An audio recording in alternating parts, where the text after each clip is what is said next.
Baik, kita lanjutkan. Tadi ada tamu yang datang. Jadi kata Allah dan Rasul, tamu itu adalah orang yang diagungkan, yang dibesarkan. Nah, jadi kita wajib hukumnya memuliakan tamu. Jadi acara ceramah kita tadi dipending dulu.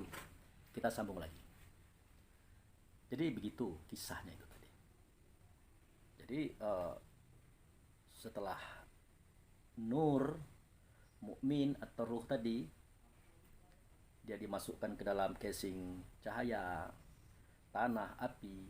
Itu standar pertama. Standar kedua, angin, air, tanah, api disatukan. Dia menjadi cikal bakal penciptaan langit dan bumi beserta isinya, termasuk tubuh kita, badan kita, sayur-sayuran macam-macam.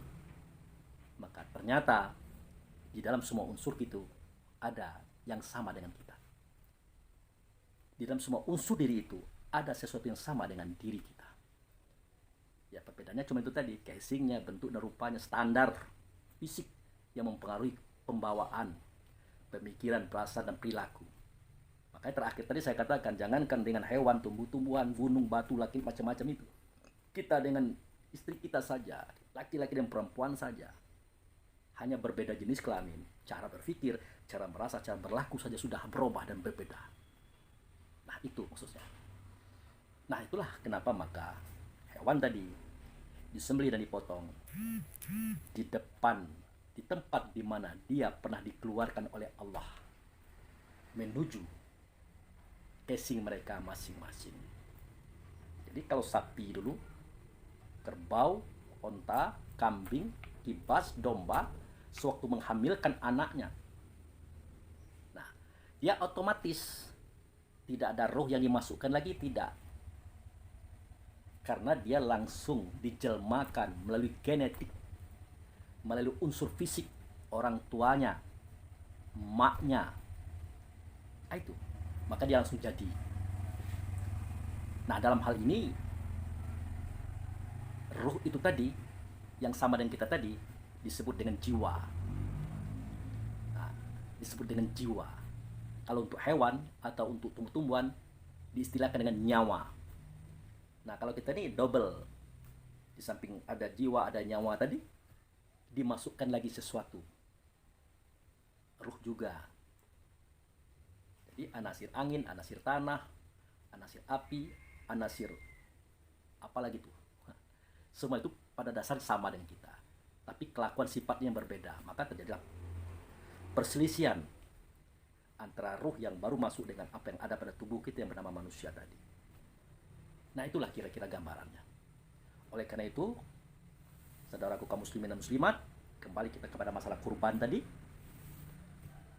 Nah, hati-hati seketika kita melakukan penyembelihan, penggiringan, jangan sembarangan. Kenapa? Karena di dalam diri mereka itu ada yang sama dengan kita. Ada yang sama dengan kita. Maka perlu kita menghormatinya. Cara menjatuhkannya, merebahkannya, cara menyembelihnya, cara mengantarnya kembali ke tempat semula.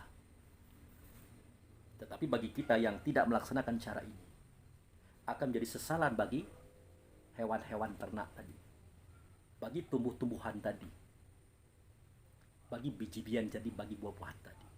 Seketika kita memakannya, karena harapannya apa? Pertama harapannya adalah mereka mengabdikan diri kepada kita supaya kita beribadah kepada Allah.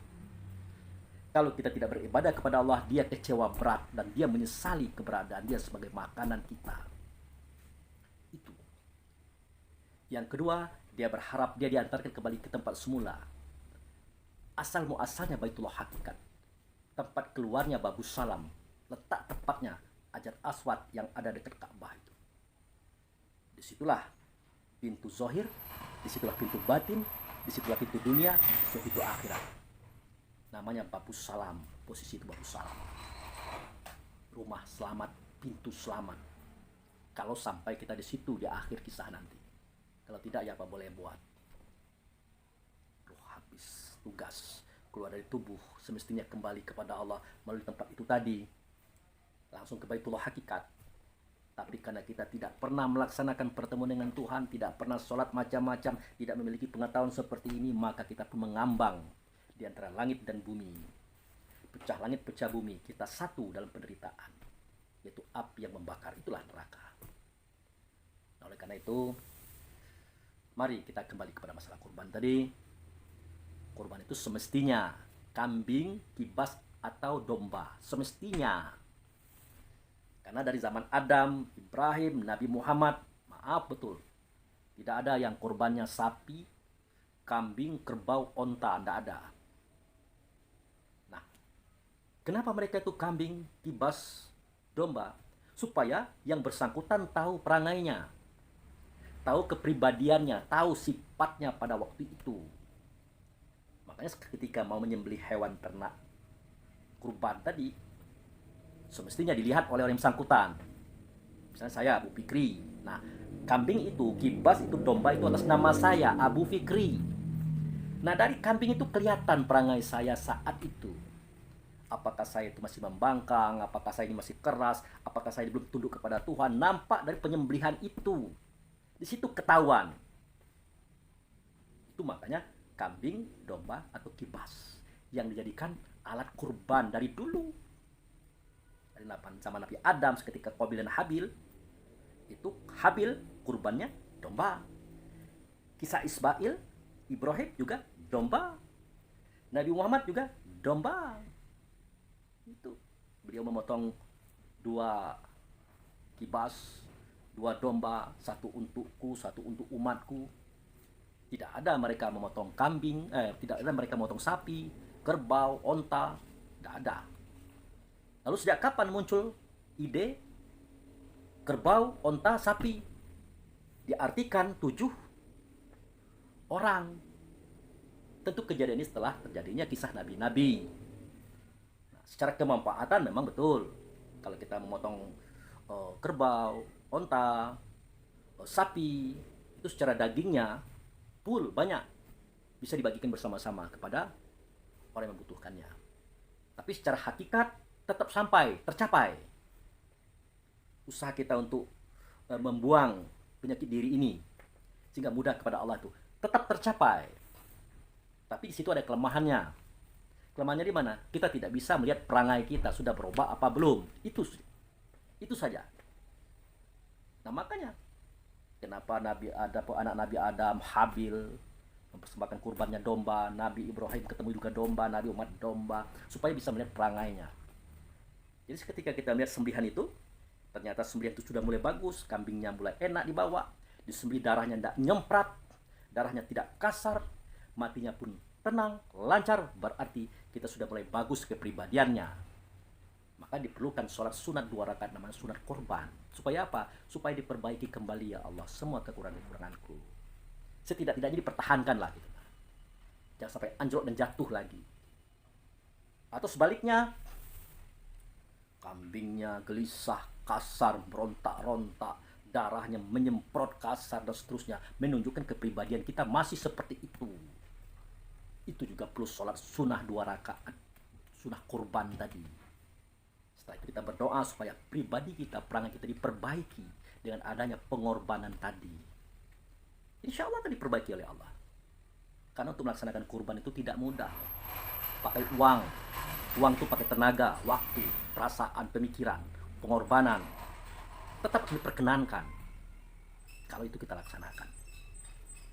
Makanya kita tidak boleh berputus asa. Itu saja persoalan kurban itu sebenarnya. Seyogianya kambing, kibas, atau domba. Itu. Tetapi di penghujung kisah, di kehidupan sesudah nabi-nabi, muncul ide menjadikan sapi, kerbau, onta dapat dianggap sebagai hewan kurban. Kita memandang kepada banyaknya dagingnya. Secara ekonomi, secara kemasyarakatan, bagus, tepat. Secara tujuan dan harapan, untuk mendekatkan diri kita kepada Allah, bagus, tepat, tidak akan berubah. Tapi dalam satu hal, kita tidak bisa melihat perangai kita di situ. Tidak mungkin kalau kambingnya sapinya ngamuk, kerbaunya ngamuk, ontanya ngamuk, wah ini perangai Siano ini perangai Siano, bukan perangai saya. Tidak bisa seperti itu. Tapi pasti yang punya kurban tadi tahu, wah ini saya nih, ini saya nih. Tahu dia, tapi dia tidak mengungkapkan kepada orang lain. Dan kita pun tidak boleh menunjuk, ini kamu nih yang seperti ini. Kalau saya tidak boleh juga. Hanya itu saja persoalannya. Nah, demikian saja saudara-saudaraku, kaum muslimin dan muslimat, saudara sebangsa dan tanah air. Nanti silakan sembelih kurban, ya, silakan bagikan dagingnya, bagikan kepada semua masyarakat, terutama yang dekat dengan masjid, yang dekat dengan tempat pemotongan, nah, yang panitianya, masyarakatnya. Jangan pandang agamanya apa, jangan pandang dia taat atau tidak, jangan lihat dia preman atau tidak, pokoknya berikan kebaikan kepada semua mereka. Kan begitu Allah mengajarkan itu. Berbuat baiklah kamu kepada sesama manusia sebagaimana aku berbuat baik kepada kamu. Nah, lihat bagaimana Allah berbuat baik. Oh, dia tidak tanya kamu agamanya apa, kamu preman apa enggak, kamu orang baik apa enggak, ada. Semuanya diberikan udara, diberikan angin, diberikan kehidupan, diberikan kemakmuran sesuai dengan kapasitas mereka masing-masing. Tidak ada perbedaan dalam pemberian, tidak ada. Tapi kalau masalah kasih sayang dan kecintaan itu berbeda, adalah faktor daripada usaha kita juga. Kalau kita dekat dengan Allah, kita adalah orang baik, tentu kita dibedakan oleh Allah dalam hal ini dengan orang-orang yang tidak baik. Itu saja persoalannya. Makanya dikatakan oleh Allah tidak ada bedanya Arab dan tidak Arab. Yang membedakan di antara kamu adalah takwa. Kamu bertakwa apa tidak? Kalau bertakwa dekat dengan aku, tidak bertakwa tidak dekat dengan aku. Itu saja perbedaan kita dengan yang lain. Tapi secara masyarakat tidak ada perbedaan. Silakan saja. Silakan saja. Kemudian sering jadi masalah ini. Oh ini, kami panitia tidak boleh memakan. Kami daging kurban. Nah, kita harus pahami itu. Yang berkurban itu adalah peserta kurban. Seketika dia menyerahkan uang kepada panitia, bersamaan dengan saat itu Allah sudah terima kurbannya. Selesai sudah. Urusan kita adalah masalah darah, daging, dan tulang. Nah, ini tidak sampai kepada Allah urusan ini. Urusan ini yang sampai adalah masalah takwanya sang pengorban tadi. Kan dikatakan itu tidak sampai darah dan daging hewan kurban itu kepada aku, kata Allah. Kecuali takwa. Takwa siapa? Takwa peserta kurban itu. Ya silakan saja.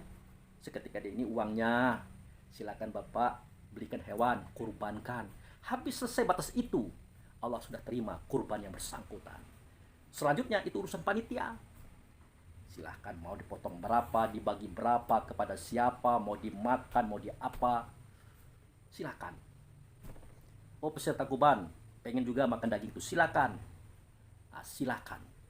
Tapi untuk sekali makan, untuk mencicipi, jangan lebih dari itu. Nah, kalau lebih dari itu ya tidak jadi kurban lah kita kurban, tapi kita ngambil banyak untuk kita makan sendiri, ya tidak jadi kurban dong. Nah, itulah kira-kira kisahnya itu. Jadi tidak usah dipersoalkan lagi. Setelah uang kurban itu diberikan kepada panitia, urusan mereka yang berkurban dengan Allah selesai. Takwanya selesai. Darah, daging, hewan ternak tidak ada urusan dengan Allah. Atur dengan panitia. Mau dipotong kulit-kulitnya silakan, mau dijual silakan, untuk kepentingan acara kurban silakan. Mau dibelikan kopi minum biar para kurban ini, peserta panitia ini bisa tidak haus, tidak kelaparan, silakan. Nah, itu. Yang penting jangan berlebih-lebihan di dalam persoalan ini. Itu saja yang bisa saya sampaikan. Yang namanya kita bermasyarakat, dan saya juga tidak terkhusus dalam menyampaikan dan membuat video ini. Kadang-kadang ada tamu, kadang-kadang batuk-batuk, ya kebenaran saya baru udah sehat sakit ya, tapi tidak masalah lah. Ini semangat menyampaikan dakwah Islam, dakwah kehidupan bagi masyarakat apapun agama Anda. Oke, terima kasih. Assalamualaikum warahmatullahi wabarakatuh.